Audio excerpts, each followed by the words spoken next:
Progeria হচ্ছে একটি অতি বিরল ও প্রাণঘাতী ব্যাধি, যার ফলে রোগী খুব অল্প বয়সে বুড়িয়ে যায় এবং শিশুদের মধ্যে দ্রুত বার্ধক্য সৃষ্টি করে, যার ফলে আক্রান্ত শিশুটির বয়স মাত্র কয়েক বছর হলেও দেখতে বয়স্ক ব্যক্তির মতো মনে হতে পারে। একটি জেনেটিক মিউটেশনের মাধ্যমে প্রোজেরিয়া ঘটে।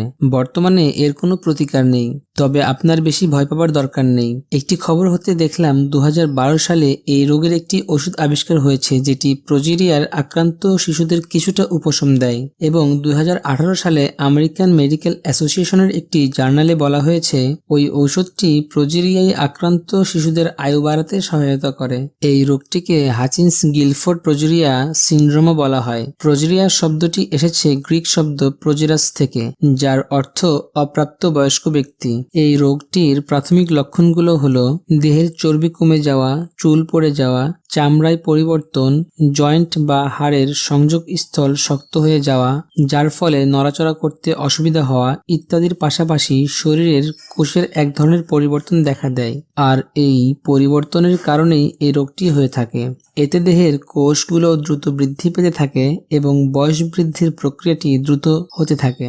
সাধারণত প্রোজেরিয়ায় আক্রান্ত শিশুদের গড় উচ্চতা 49.21 ইঞ্চি এবং গড় ওজন 25 কেজির মতো হয়ে থাকে। প্রোজেরিয়া রিসার্চ ফাউন্ডেশনের তথ্য অনুযায়ী LMNA, যা লামিন নামে পরিচিত, সেই জিনের পরিবর্তনের কারণে প্রোজেরিয়া রোগটি হয়ে থাকে। যুক্তরাষ্ট্রের ন্যাশনাল হিউম্যান জিনোম রিসার্চ ইনস্টিটিউটের তথ্য অনুযায়ী লামিন এ জিন মূলত দুই ধরনের প্রোটিন তৈরি করে, লামিন এ ও লামিন সি।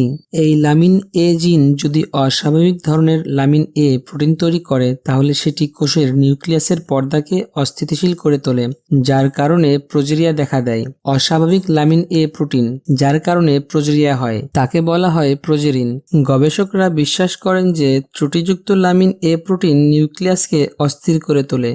এর প্রভাবে অল্প বয়সে বুড়িয়ে যাওয়ার প্রক্রিয়া ত্বরান্বিত হয় এবং শিশুরা প্রোজেরিয়ায় আক্রান্ত হয়। প্রোজেরিয়া রিসার্চ ফাউন্ডেশন বলেছে, স্বাভাবিক মানুষের শরীরে প্রতি বছর 3% করে প্রোজেরিন প্রোটিন হৃদযন্ত্র ব্যবস্থার কোষগুলোর মধ্যে জমা হতে থাকে, কিন্তু প্রোজেরিয়ায় আক্রান্তদের মধ্যে এই হার অনেক বেশি থাকে। ফলে প্রোজেরিয়ায় আক্রান্ত শিশুরা অল্প বয়সেই হৃদরোগে আক্রান্ত হয়ে থাকে। আর এই রোগে আক্রান্ত হওয়ার কারণেই প্রোজেরিয়ায় আক্রান্ত বেশিরভাগ শিশু মৃত্যুবরণ করে।